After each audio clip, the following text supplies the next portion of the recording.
Para la gran boda de mi hermana, mi familia invitó a mi hijo de 11 años, Hugo, pero no a mi hija de 9, Lucía. Todos hemos decidido que ella no debería venir, dijeron. Simplemente respondí, oído. No asistiremos. Luego hice un cambio silencioso. 3 semanas después, sus vidas se desmoronaban. Si hubieras entrado en mi cocina esa semana, habrías pensado que nos estábamos preparando para una pequeña coronación real. No porque seamos de la realeza, que no lo somos. Mi familia vende esa ilusión de la misma manera que alguna gente vende aceites esenciales, agresivamente y con una cantidad sospechosa de confianza. Pero mi hija Lucía había convertido la boda de Beatriz en un proyecto, una misión, un trabajo a jornada completa con horas extras no pagadas. Había una foto del vestido pegada con celo en la puerta de la alacena, justo a la altura de los ojos de Lucía. Había fichas sobre la encimera escritas con letras de imprenta muy pulcras: sonreír, decir felicidades, hacer una pregunta, no interrumpir. Una pequeña lista de verificación con casillas que había estado tachando durante semanas. Y allí estaba Lucía, en su sitio favorito de la mesa, con los hombros tensos por la determinación, preguntándome por 97ª vez, mamá, ¿qué hago si alguien me pregunta qué quiero ser de mayor? Levanté la vista del fregadero. ¿Les dices la verdad? Lucía frunció el ceño. La verdad puede ser incorrecta. Eso depende de la persona, le dije. Hugo, mi hijo de 11 años, pasó por allí y cogió una uva del frutero. Diles que quieres ser un dragón. Lucía ni siquiera lo miró. Esa no es una profesión aceptable. Es un hobby, dijo Hugo. Y lo vi acercarse a Lucía como un pequeño perro guardián. No era ruidoso al respecto. Nunca lo fue. Simplemente merodeaba cerca, listo para bloquear un comentario, pasarle un juguete antiestrés o cambiar de tema como si hubiera estado entrenando para esto en secreto. Lucía golpeó la mesa con su lápiz y luego me miró. Mamá Elena, ¿cuáles son las reglas otra vez? Sentí esa presión familiar en el pecho. La parte de mí que quería envolverla en plástico de burbujas y mudarnos a una casa rural perdida en la sierra donde las únicas reglas sociales fueran no comerse las setas venenosas. Me sequé las manos. Dices hola. Mantienes las manos quietas. No tocas la tarta hasta que la corten. Lucía asintió seriamente como si acabara de explicarle un contrato legal complicado. Sonó el teléfono y supe antes de ver la pantalla que esto no iba a ser sobre el color de las servilletas. Era mi hermana Beatriz. Su voz sonaba brillante de esa manera en que suena la gente cuando ya ha ensayado lo que está a punto de decir. Hola, chilló alegremente. Una pregunta rápida. Hay 2 tipos de preguntas rápidas. Las inofensivas como, ¿a qué hora venís?, y las que destruyen algo. Me puse el teléfono en la oreja y me giré ligeramente, dándole la espalda a Lucía como si mi cuerpo pudiera bloquear las palabras. Sí, dije. Beatriz no perdió el tiempo. Bueno, hemos finalizado la lista. Me imaginé a mis padres inclinados sobre una hoja de cálculo como si estuvieran planeando una invasión. Y la estamos manteniendo reducida, continuó Beatriz. Solo para que todo vaya como la seda. Ahí estaba, como la seda. La expresión que usa mi familia cuando quieren decir bajo control. Entonces lo soltó. Hugo puede venir, obviamente, pero todos hemos decidido que Lucía no debería. Por un segundo no entendí la frase, como si mi cerebro se negara a procesarla. Luego, el calor me subió por el cuello. ¿Qué quieres decir con que no debería? Beatriz suspiró como si yo estuviera siendo una dramática por reaccionar a algo objetivamente horrible. Elena, por favor, no hagas esto. Me quedé mirando la alacena donde estaba pegada la foto del vestido de Lucía. Los bordes estaban rizados de tanto abrir y cerrar la puerta 100 veces. ¿No hacer qué?, pregunté. Mi voz sonaba demasiado tranquila. Como si perteneciera a otra persona. Es solo que Beatriz bajó la voz como si las paredes tuvieran oídos. Es una boda grande. Hay mucha gente importante. La familia de Nacho. Ya sabes. Lo sabía. Todo el mundo lo sabía. Mis padres habían estado hablando del padre de Nacho, Ricardo, como si fuera una celebridad y una religión al mismo tiempo. Su empresa era la grande con la que la pequeña empresa familiar de mis padres se había asociado recientemente. La asociación ya había hecho que sus vidas se inflaran, como si alguien les hubiera inyectado aire. Nuevos amigos, nuevas oportunidades, nueva obsesión con las apariencias. Y ahora, mi hija de 9 años era aparentemente una amenaza para eso. Tomé aire. Lucía se ha estado preparando para esto durante meses. Beatriz hizo un pequeño ruido de impaciencia. Vale, pero... No lo entiendes, dije, y pude escuchar la desesperación en mi propia voz. Lo odiaba. Odiaba necesitar que tuvieran conciencia. Ha estado practicando qué decir. Hizo fichas. Me pregunta las reglas todos los días porque quiere hacerlo bien. Quiere ser incluida. El tono de Beatriz se endureció. Elena, no es un bebé. Insistí. Tiene 9 años. Puede sentarse conmigo. La llevaré fuera si necesita un descanso. Yo me encargaré. Estás hablando como si ella fuera. Como si fuera, ¿qué? Espetó Beatriz. Tragué saliva. Como si fuera vergonzosa. Silencio. Entonces Beatriz exhaló un sonido agudo y molesto como si yo hubiera dicho la parte silenciosa en voz alta. No podemos arriesgar nada, dijo. No en esta boda. No con su familia allí. La gente no lo entiende. Ya sabes cómo puede ser. Mis dedos se cerraron alrededor del teléfono. No te preocupa que se agobie. Te preocupan las apariencias.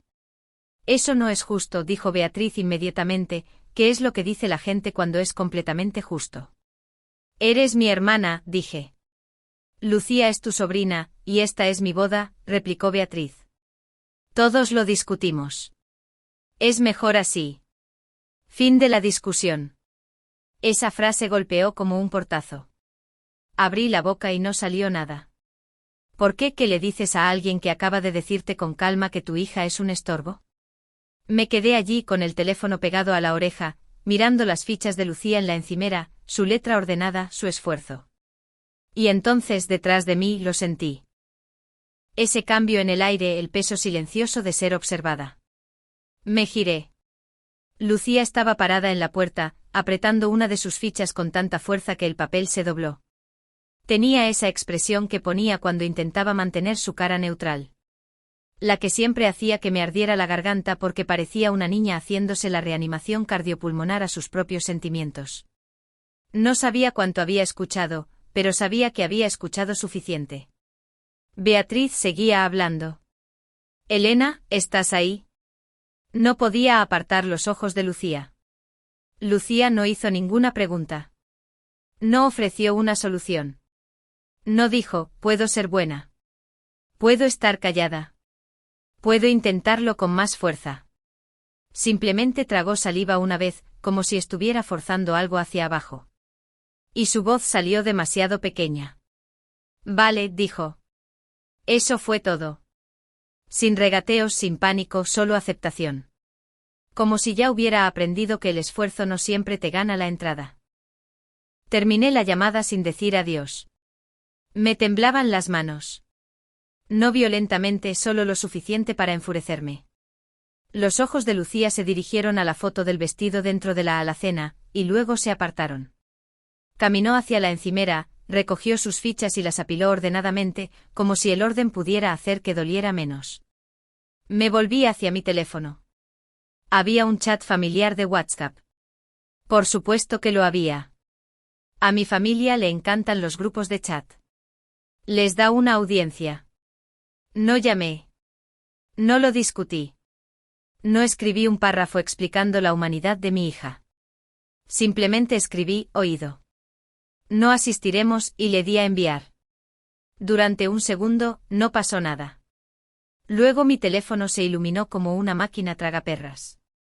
Mamá, Elena, no hagas esto. Papá, es solo un día.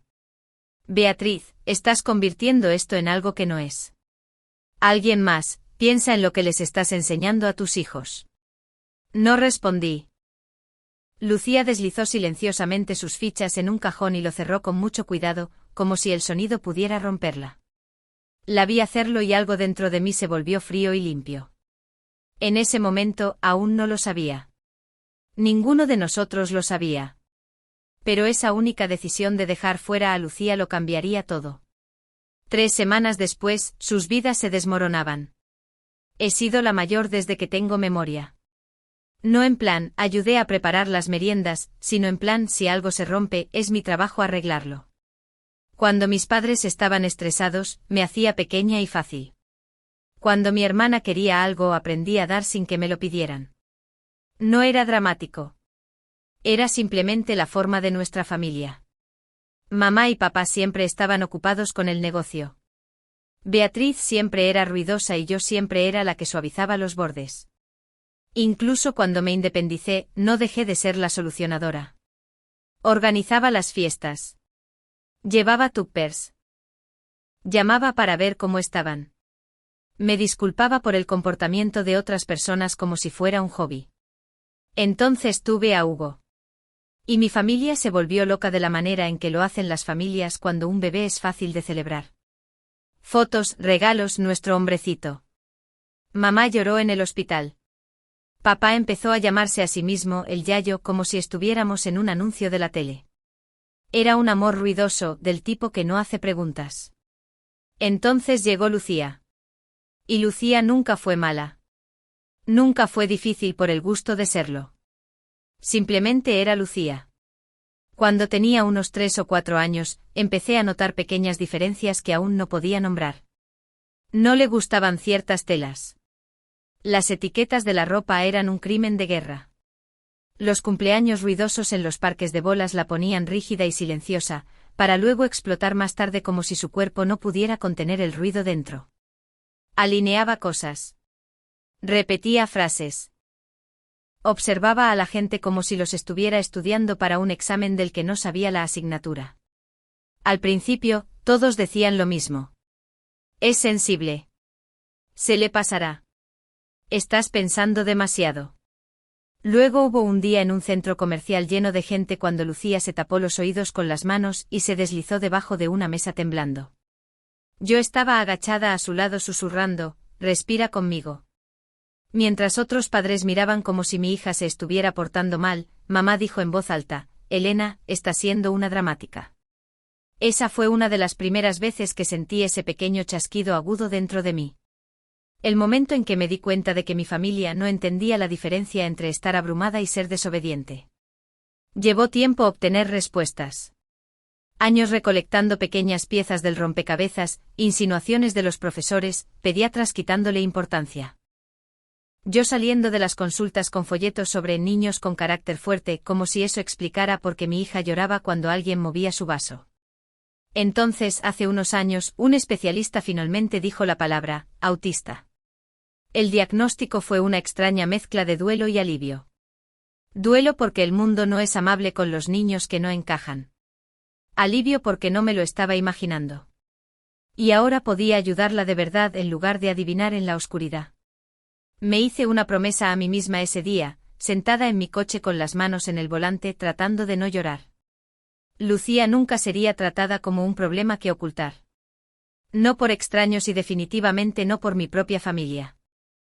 Pensé que esa promesa sería fácil porque, ¿quién mira a un niño y decide que es demasiado inconveniente para amarlo? Resulta que mucha gente, especialmente los que te aman condicionalmente. La primera Navidad después del diagnóstico de Lucía, ella dijo algo honesto de la manera en que siempre lo hacía. Literal, directa, no grosera, solo la verdad sin filtros. Una tía se rió demasiado fuerte. Alguien dijo, ¡ay, vaya! Es un bicho raro tan mono. Como si fuera bonito.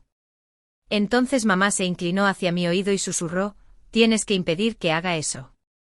No, está bien, no, ¿cómo podemos ayudar? Solo hazla más aceptable. Intenté la ruta educada durante años.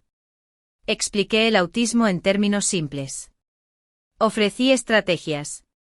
Pedí paciencia. Les recordé que no estaba siendo difícil. Estaba procesando de manera diferente. Asintieron. Sonrieron. No hicieron nada diferente.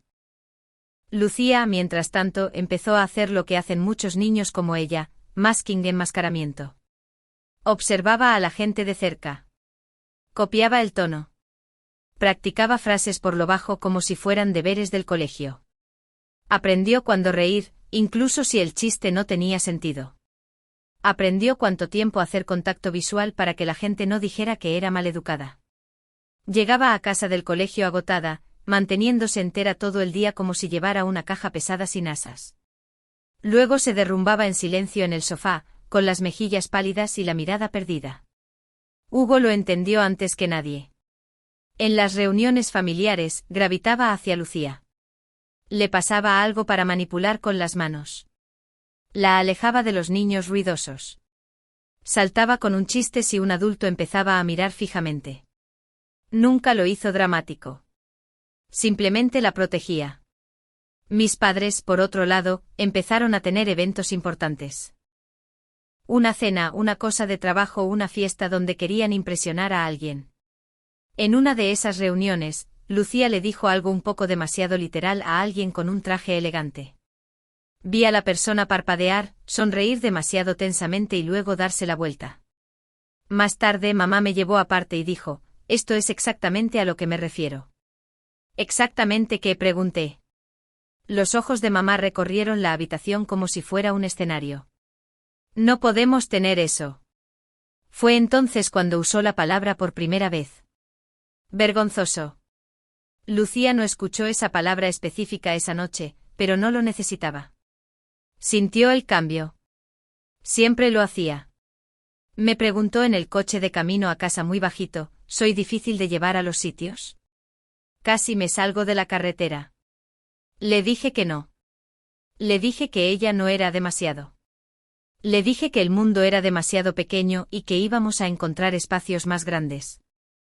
Pero la pregunta se quedó conmigo porque no la hizo como una niña dramática. La hizo como alguien recopilando datos. Entonces Beatriz se comprometió y de repente la obsesión de la familia con la gente importante alcanzó un nuevo nivel. Beatriz empezó a decir, la familia de Nacho como si fuera un título nobiliario. Mamá empezó a hablar de Ricardo, el padre de Nacho como si fuera un premio.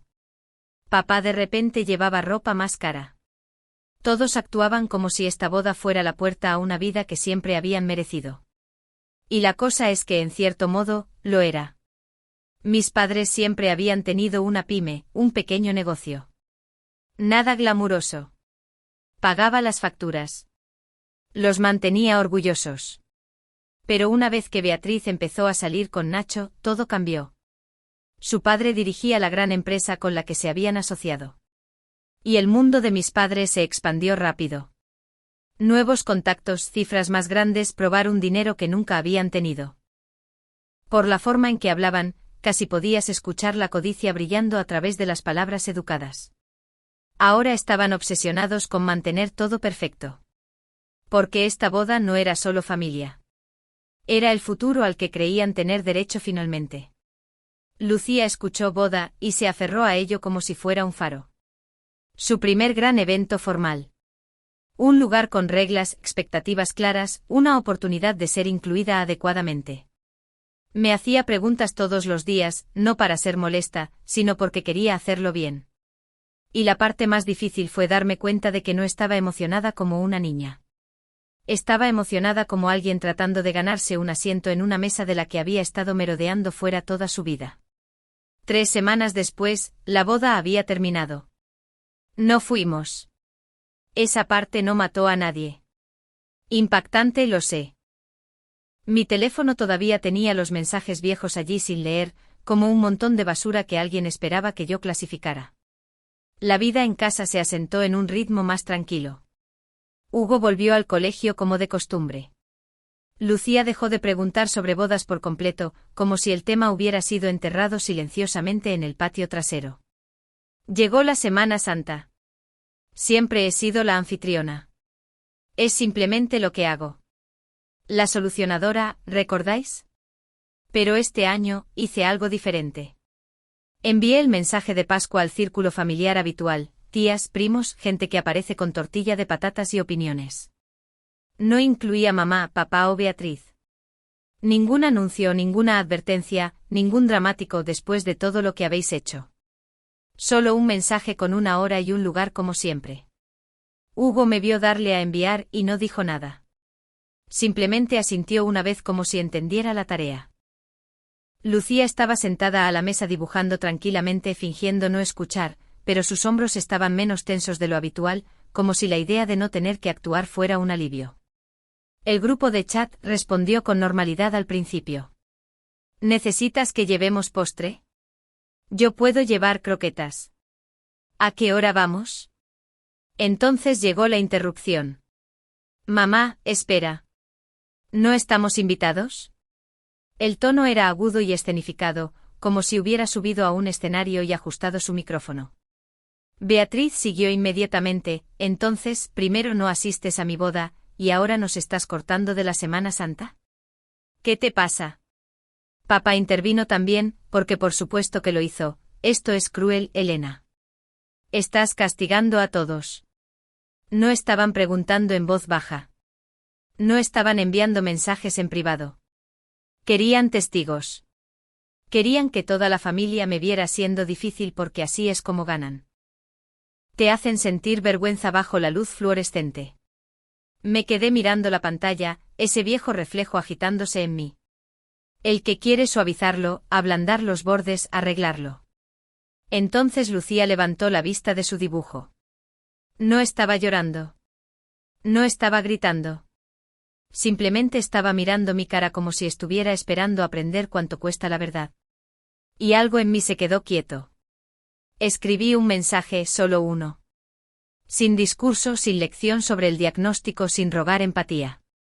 No asistí a la boda de Beatriz porque excluisteis a Lucía por ser autista y dijisteis que no podíais arriesgaros a pasar vergüenza frente a la familia de Nacho. Así que no estáis invitados a la comida de Pascua. Hemos terminado. Le di a enviar. El chat se quedó extrañamente silencioso. Sin chistes, sin emojis, sin reacción inmediata, solo esa horrible pausa donde puedes sentir a la gente leyendo. Entonces alguien escribió, ¿eso es verdad? No respondí porque si respondía a eso en el grupo se convertiría en un debate, y no iba a poner la dignidad de mi hija de 9 años a votación familiar como si fuera un concurso de tapas. Pasaron unos minutos. Entonces sonó mi teléfono. Número desconocido al principio. Luego paró. Luego sonó de nuevo. Esta vez apareció con un nombre. Nacho. Lo miré por un instante con el pulgar en el aire, mi cerebro haciendo ese rápido inventario de los peores escenarios. Luego contesté. Hola, dije. Hubo una pausa al otro lado. No dramática, no enfadada, solo cuidadosa, como si estuviera caminando sobre cristales. Elena, dijo en voz baja. Siento llamar. Solo. Vi lo que escribiste. Vale. Otra pausa. Podía escuchar su respiración como si estuviera tratando de decidir cómo preguntar sin sonar como el villano.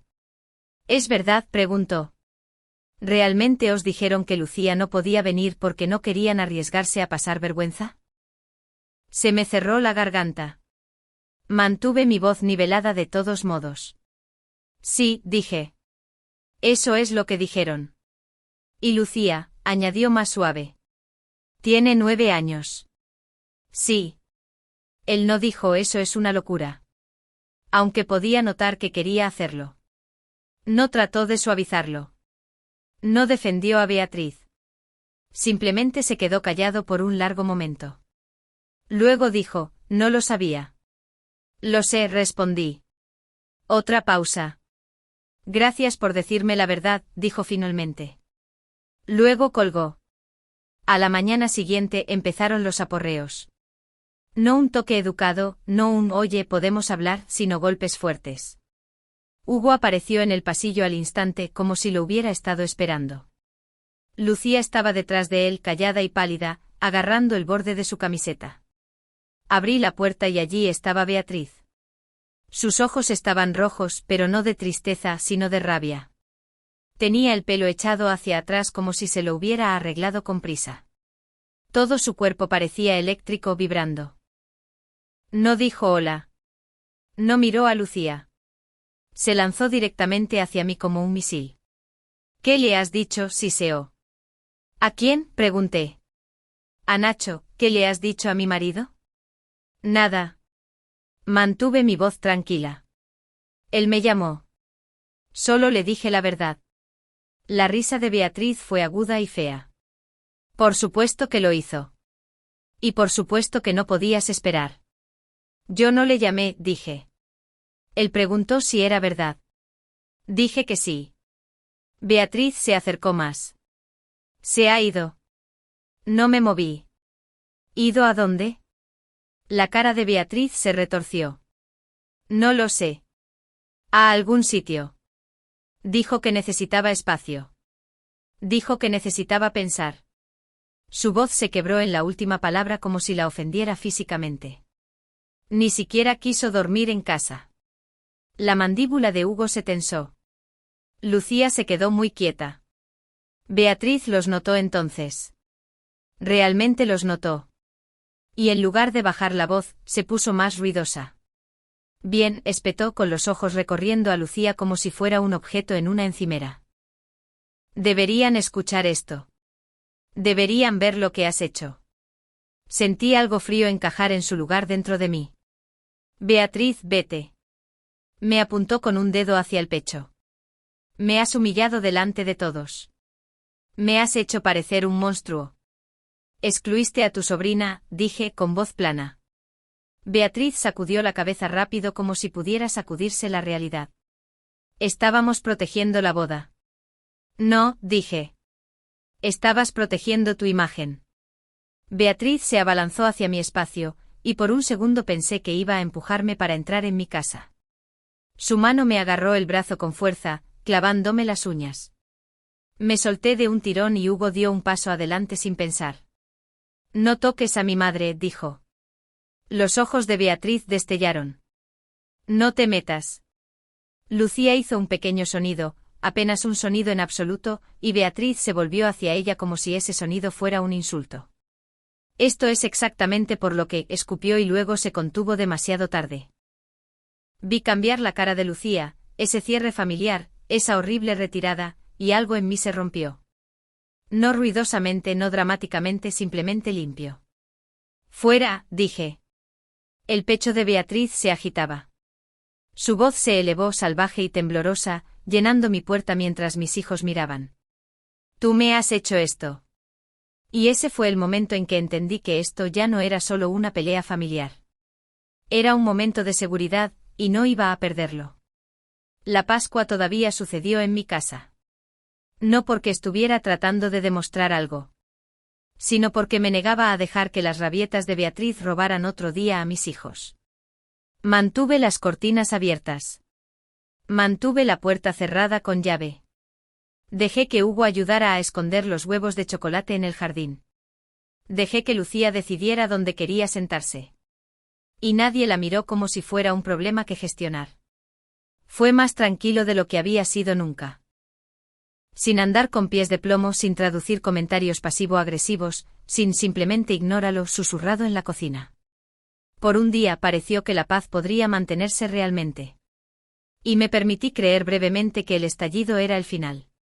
Entonces, unos días después, llamaron a mi puerta. No golpes fuertes, sino toques suaves y educados. Cuando abrí, mis dos padres estaban allí de pie con el tipo de sonrisas que la gente pone cuando intenta venderte algo. Mamá sostenía un tupper como si fuera una ofrenda de paz. Las manos de papá estaban en sus bolsillos, con los hombros levantados como si intentara parecer inofensivo. Hola, Elena, dijo mamá, con voz empalagosa. ¿Podemos hablar? No me aparté. ¿Sobre qué? La sonrisa de mamá se contrajo. Odiamos cómo han estado las cosas. Papá asintió rápidamente. Esto se nos ha ido de las manos. Mamá continuó, queremos arreglarlo. No nos dimos cuenta de cómo sonaba. Las palabras eran dulces, pero la urgencia debajo de ellas era lo suficientemente afilada como para cortar. Esperé. Los ojos de mamá pasaron por encima de mí hacia el salón como si estuviera comprobando si Lucía estaba visible. Hay preocupación, dijo con cuidado. Sobre la asociación. Ahí estaba. La herida real. Papá se aclaró la garganta. Están reconsiderando algunas cosas. Mamá se apresuró a intervenir. Nada es definitivo todavía. Es solo tenso. Nacho ha estado distante. Es todo muy complicado, pero creemos que hay una manera de arreglarlo. Me crucé de brazos. Déjame adivinar, esa manera implica que yo haga trabajo emocional gratis. Mamá se rió ligeramente como si yo hubiera hecho un chiste y no una declaración de hechos. Vamos a organizar una cena familiar, dijo. Todos estarán allí. Beatriz y Nacho y los padres de Nacho, Ricardo y Victoria, añadió papá. ¿Quieren hablar? Aclarar las cosas. La sonrisa de mamá se ensanchó. Queremos que vengáis. ¿Y Hugo y Lucía? Se me tensó el estómago. ¿Lucía? Mamá asintió rápidamente como si estuviera muy orgullosa de sí misma. Sí, Lucía será incluida. Haremos los ajustes que necesite. Espacio tranquilo, comida segura, descansos, lo que sea que la haga sentir cómoda. Sonaba ensayado como si lo hubieran escrito. Papá dio un pequeño paso adelante. Esta es una oportunidad, Elena, para sanar. Por un segundo casi me rió. No habían venido a disculparse. Habían venido porque su brillante nuevo futuro se tambaleaba y necesitaban que yo lo sostuviera. Mamá se inclinó bajando la voz como si estuviera compartiendo algo íntimo. Por favor, solo venid. Si ven que estás dispuesta, si Lucía está allí, mostrará que somos una familia, que podemos manejar esto. Los miré fijamente y pude sentir el viejo reflejo en mis huesos.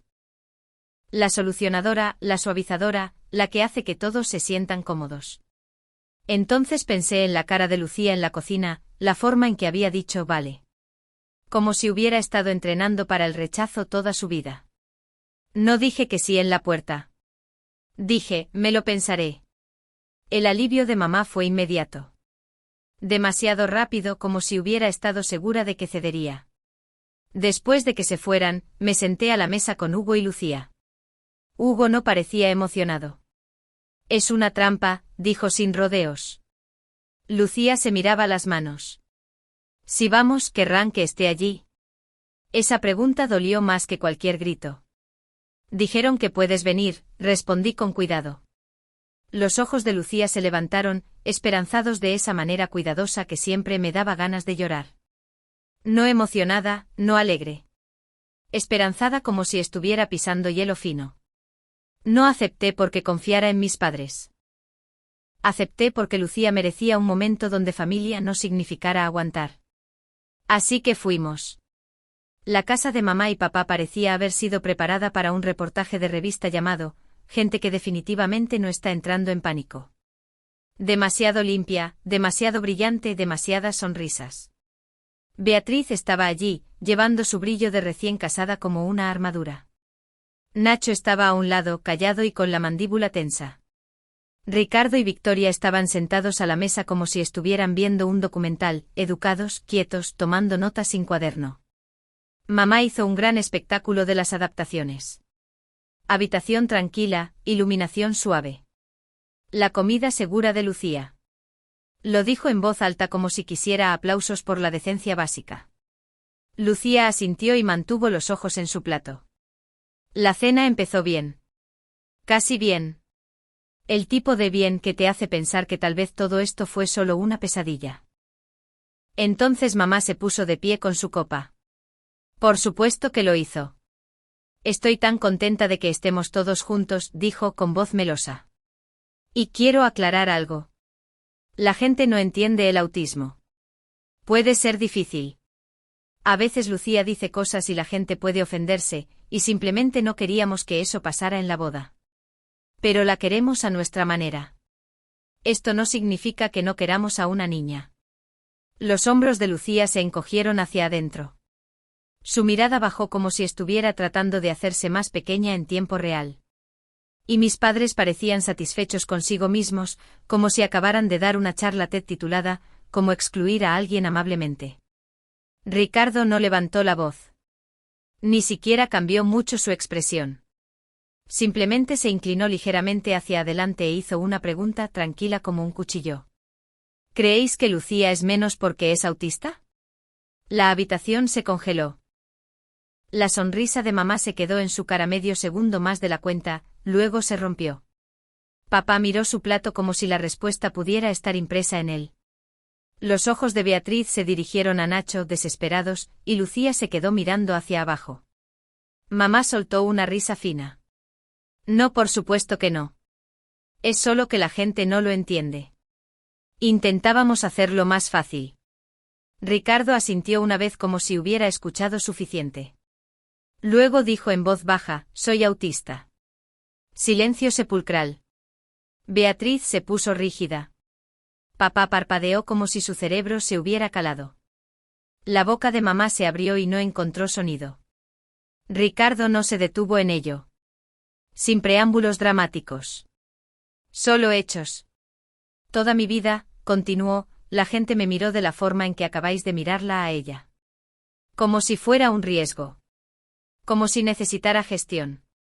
Por eso dejé de decírselo a la gente. Aprendí a hacer masking. Aprendí a mezclarme. Y me volví muy bueno en ello. La cabeza de Lucía se levantó lentamente como si no pudiera evitarlo, porque la persona a la que todos en esa habitación trataban como a la realeza acababa de decir la palabra autista, como si no fuera vergonzosa en absoluto. Ricardo se volvió hacia Lucía, su voz se suavizó, pero no se volvió azucarada. Lucía, dijo, no eres menos. No estás rota. No tienes que encogerte para hacer que la gente se sienta cómoda. Puedes hacer lo que quieras. Cualquier cosa. Y cuando la gente intente hacerte más pequeña, eso te dice algo sobre ellos, no sobre ti. Lucía lo miró con los ojos muy abiertos.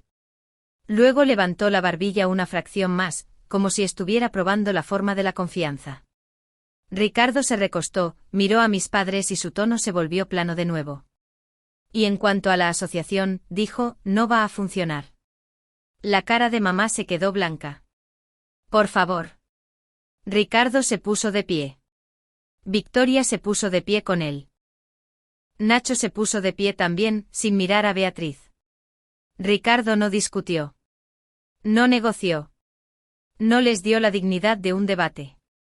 Simplemente se fue. Nacho lo siguió. La puerta principal se cerró. Y el silencio que quedó se sintió más pesado que cualquier grito. Mis padres se quedaron sentados allí aturdidos, como si acabaran de ver su futuro salir caminando por sus propias piernas. Lucía ya no miraba hacia abajo. Le cogí la mano. Hugo ya estaba a su lado, e hice lo que debería haber hecho hace mucho tiempo. Me levanté, cogí a mis hijos y salí sin decir una palabra. 6 meses después, nuestra casa está tranquila de la mejor manera. Sin temor, sin drama de grupo de chat, sin emboscadas de reuniones familiares disfrazadas de preocupación. Hugo se ríe como si ya no estuviera de guardia. Lucía no se estremece cuando suena el timbre. Ahora tiene amigos de los de verdad, del tipo que no la tratan como un problema que resolver. Sigue siendo Lucía, sigue amando las reglas, sigue siendo directa a veces. Pero dice lo que piensa sin mirarme a la cara después como si estuviera esperando ser castigada por existir. Y yo, sigo con el contacto cero. El límite más fácil que he mantenido una vez que dejé de confundir la culpa con el amor. Las consecuencias llegaron en pedazos a través de otras personas, como cotilleos entregados con una guarnición de shock. El matrimonio de Beatriz no sobrevivió a la conversación de excluimos a tu sobrina porque podría avergonzarnos. Nacho se mudó y luego lo hizo oficial. Divorciados. Ricardo no solo pausó la asociación. La terminó en seco. Definitiva. El tipo de corte que no vuelves a coser. Mis padres intentaron maniobrar. Suplicaron. Me culparon. Intentaron darle la vuelta como un malentendido. Pero una vez que la gran empresa se retiró, todos los demás de repente recordaron que también tenían preocupaciones. Los contratos se secaron, las cuentas se cerraron, las llamadas dejaron de ser devueltas. El pequeño negocio del que estaban tan orgullosos desaparecido. La casa del chalet, que les encantaba presumir, vendida. Lo último que escuché es que estaban alquilando un piso al otro lado de la ciudad y diciéndole a cualquiera que quisiera escuchar que yo destruí la familia. Lo cual es gracioso porque yo no destruí nada. Simplemente dejé de encubrirlo. A veces pienso en ese día en mi cocina, Lucía sosteniendo sus pequeñas fichas, diciendo vale, como si ya hubiera decidido que no valía la pena el esfuerzo. Luego pienso en ella ahora, sentada en el sofá con amigos enviándole mensajes. Y recuerdo cómo se siente la paz cuando dejas de rogar ser tratada como familia.